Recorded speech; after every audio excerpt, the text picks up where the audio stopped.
İşimizin başındayız baba. Evet. Ne yapıyoruz biz? Ne yemeği yapıyoruz? Çökertme. Tamam. Ne yapacağız şimdi? Ne koyacağız? Ne koyacağız ona? Baharatları koyacağız. Evet. Sonra sosumuzu Böyle içini koyacağız. göster. Kekik koyacağız. Sosumuzu koyacağız. Evet. Ama kızarması lazım önce. Evet. Daha fazla ayrıntı vermeyelim. Neden? Neden? Tarifimiz gizli kalsın. Evet, tarifimiz gizli kalsın. Balık ekmeğimizi de göster.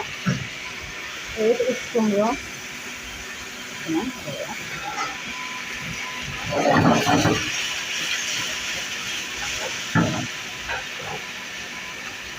Balık ekmeğe bakar mısın canım sen?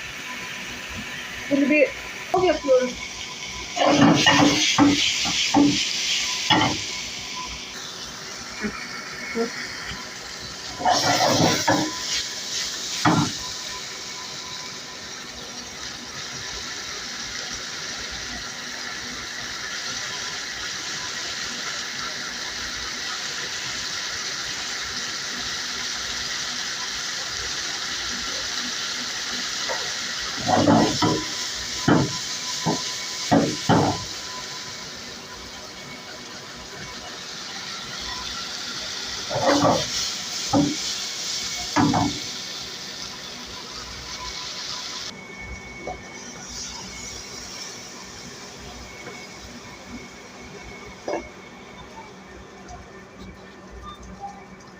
Bu kadar.